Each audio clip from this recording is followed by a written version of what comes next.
Welcome to Liberty Park Music. I'm Michelle Huang, your piano instructor.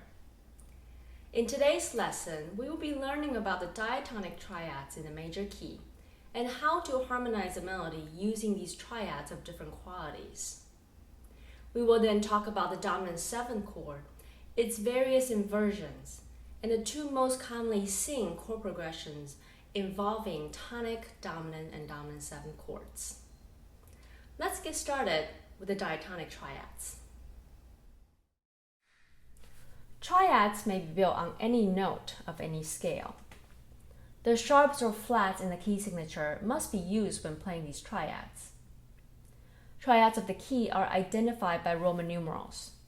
These triads built on each scale degree are called diatonic. As you can see on the screen, in addition to the Roman numerals, each diatonic triad has the name and the quality of the chord as well. Uppercase Roman numerals indicate major. Lowercase Roman numerals indicate minor.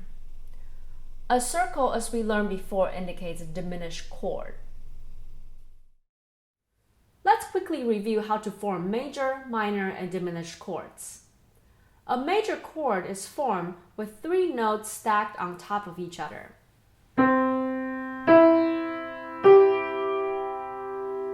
The bottom 2 notes are 4 half steps apart. 1, 2, 3, 4. The top 2 notes are 3 half steps apart. 1, 2, 3.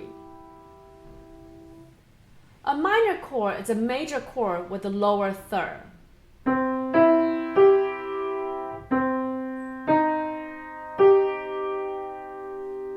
A diminished chord is a minor chord with a lower fifth.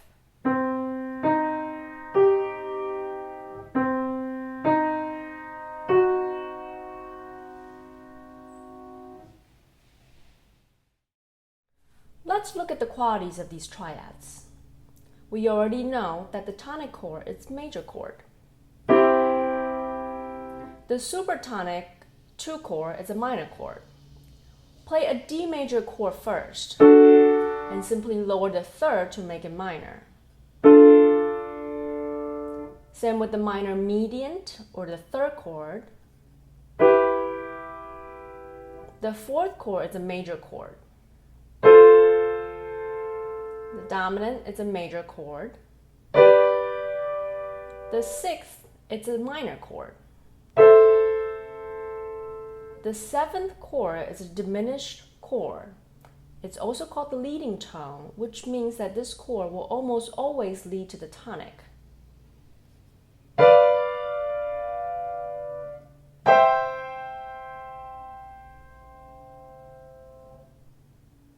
Practice forming these diatonic triads in other major keys.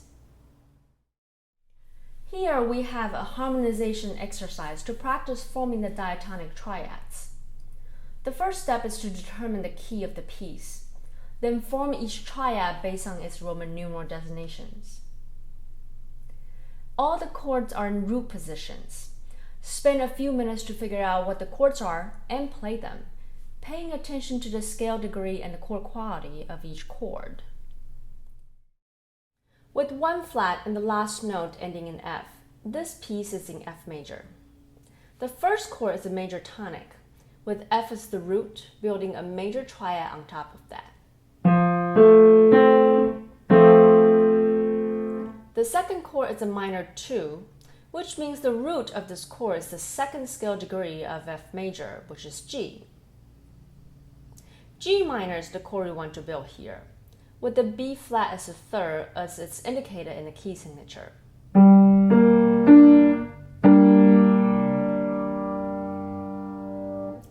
The next chord, the 3rd chord, is a minor 3. The root is the 3rd scale degree of F major, which is A. A minor chord. The next chord goes back to minor 2, and then back to tonic. Then we go to subdominant chord, the major 4 chord. The root is the 4th scale degree of F major, which is B flat. The dominant, C major, back to F major, major tonic.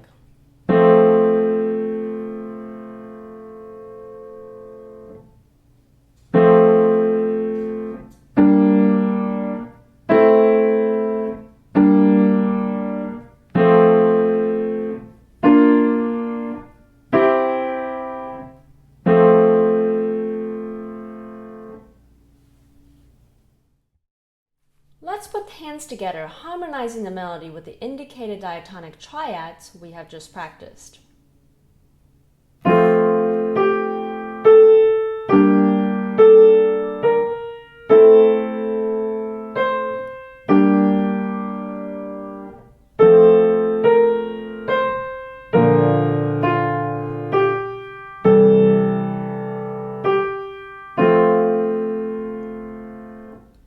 Notice that in measures 6 and 7, the 4 and 5 chords are moved down an octave to avoid clashing with the right-hand melody.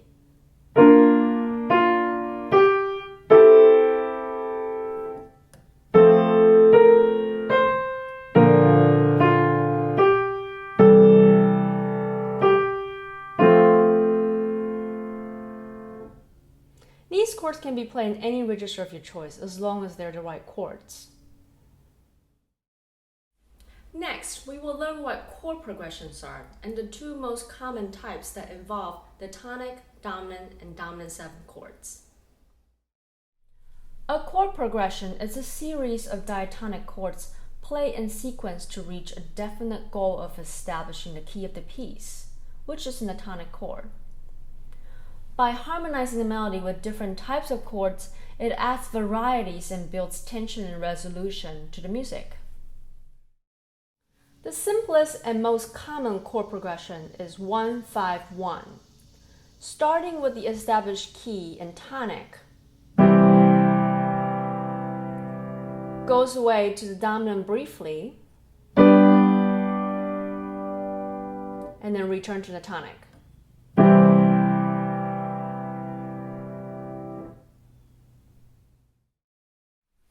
To make the chord progression easier to play and sound better, the 5 chord can be played in its first inversion.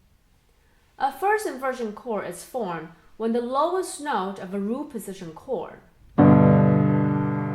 is moved up an octave. The number 6 next to the Roman numeral 5 indicates that the chord is in its first inversion. This number 6 is the distance between the bottom and the top note, which is an interval of 6 apart.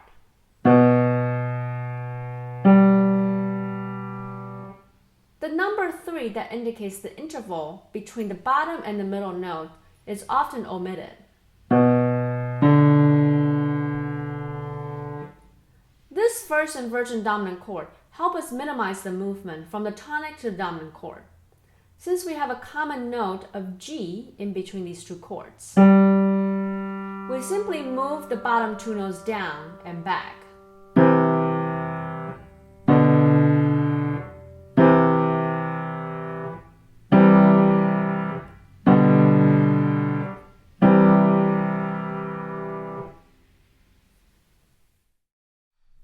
In many pieces, a 5-7 chord is used instead of a 5 triad. To make a 5-7 chord, simply add a note an interval of a seventh above the root to the 5 triad. Just like the dominant triad, the first inversion of a dominant 7th chord is often used to play a 1-5-7-1 chord progression.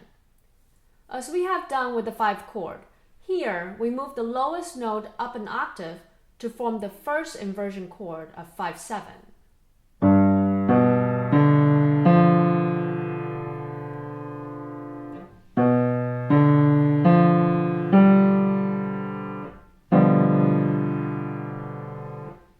The number 6 and 5 next to the Roman numeral again indicate the intervals between the notes.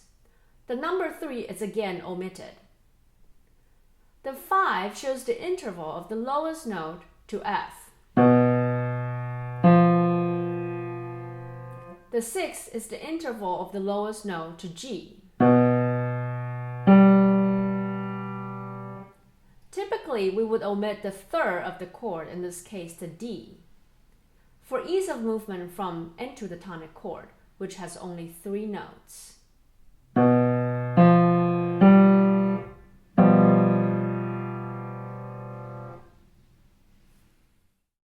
the 1-5-7-1 chord progression is easier to play because of the common Gs in between the tonic and the dominant chords. The middle note E moves up a half step to F, and the bottom note C moves down a half step to B.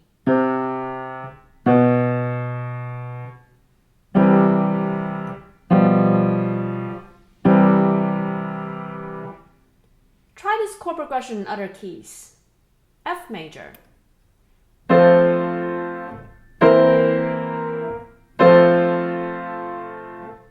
G major,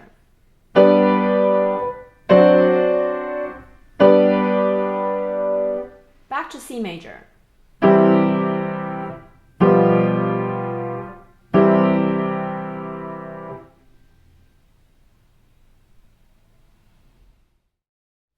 Now we will look at 2 pieces which use the tonic dominant 6-5 tonic chord progression that we have just learned. This piece is in E major. As you can see, the 1-5-6-5-1 chord progression is on the left hand, which simply alternates between the 1 and 5-6-5 chords. Let's practice going back and forth between the 2 chords to feel comfortable with the movement.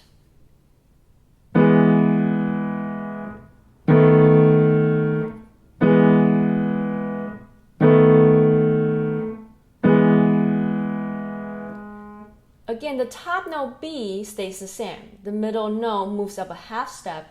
The bottom note moves down a half step.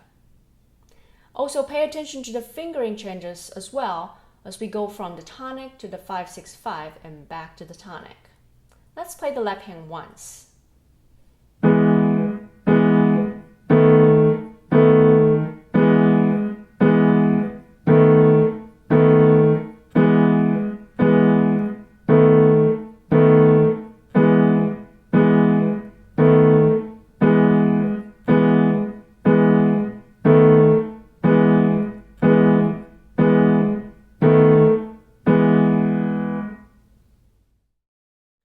Once you're comfortable switching between the 2 chords, we can add the right hand.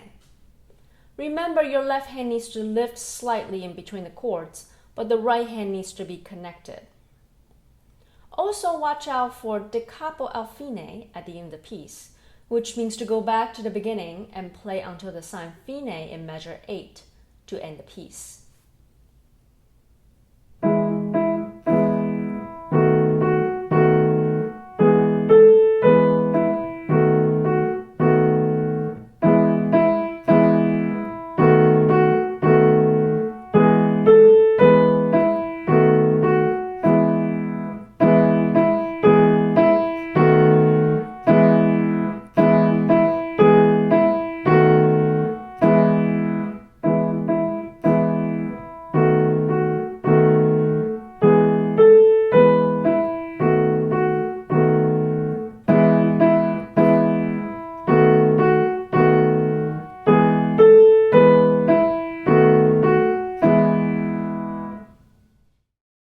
Now, let's try this in F major. Let's start by figuring out the 2 chords first. The 1 chord is F major triad. To play the 5-6-5, simply keep the top note the same. Move the middle note up a half step. Move the bottom note down a half step. Use the fingering 1-2-5 and you're good to go.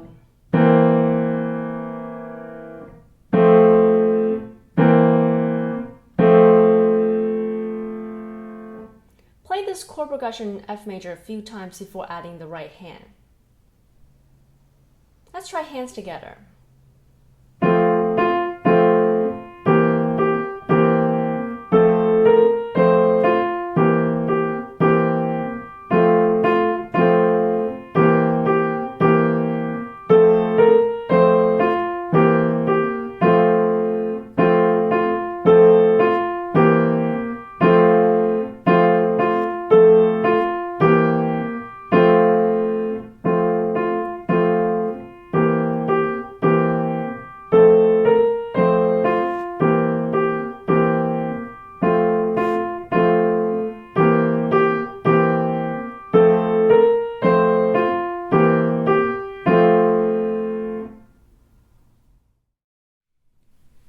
piece called German Dance by Franz Joseph Haydn.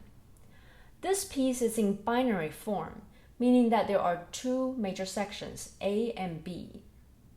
The A section is in unison, hence are playing an octave apart. The B section has some scalar passages on the right hand and chords on the left hand. Let's take a look at each section. Section A is fairly straightforward. Just be sure to pay attention to fingering changes in measure 3 and measure 7. Let's play this together.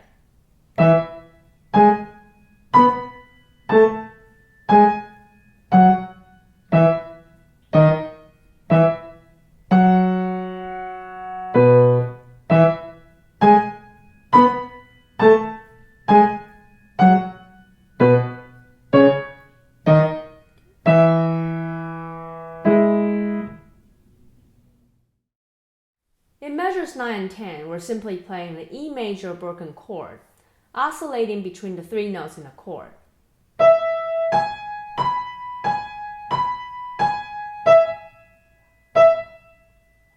In measures 10 and 11, a brief scale going down.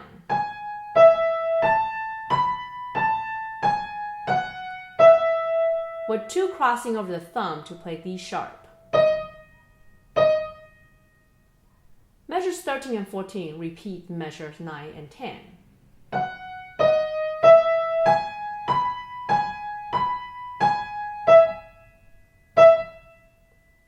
In measures 15 and 16, watch out for the 4 crossing over the thumb in measure 15.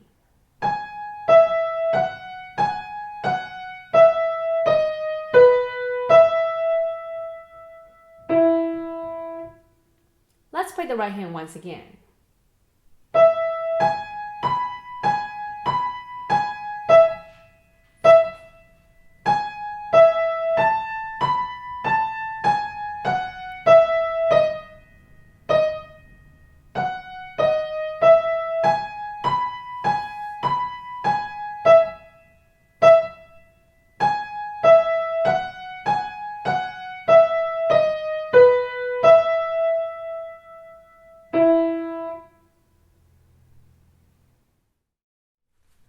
Unlike the first piece, this one does require movements from the tonic to the dominant chord, since both are written in root positions.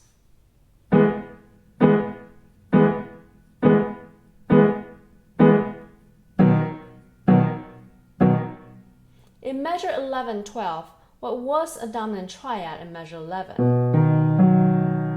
becomes a dominant 7th chord in its root position in measure 12. But without the third.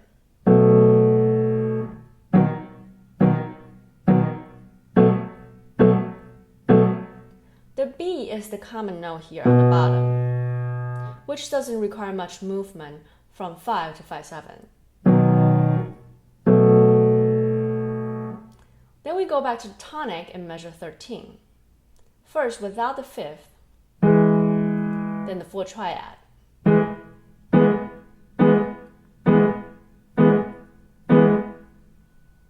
Simply move the thumb down a whole step to 5/7 chord in measure 15. And back to tonic.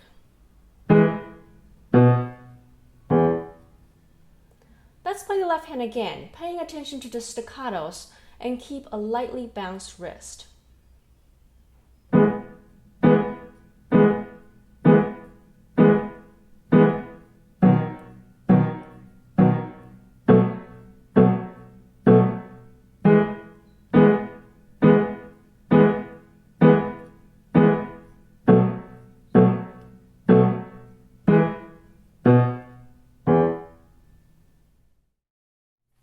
Let's play this B section with both hands.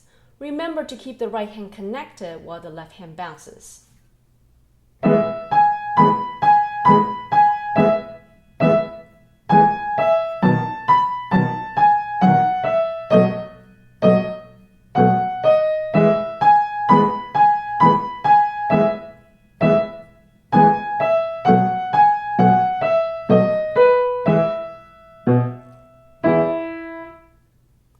As you continue to practice this section, Remember to play the left hand slightly softer, since it is the accompaniment and the right hand has the melody. In this lesson, we learned about the diatonic triads and how to harmonize using these triads. We also learned two types of chord progressions involving the tonic, dominant triad, and dominant 7 chords. For your homework, continue to practice the short pieces in the chord progressions we have talked about in lesson today. See you next time.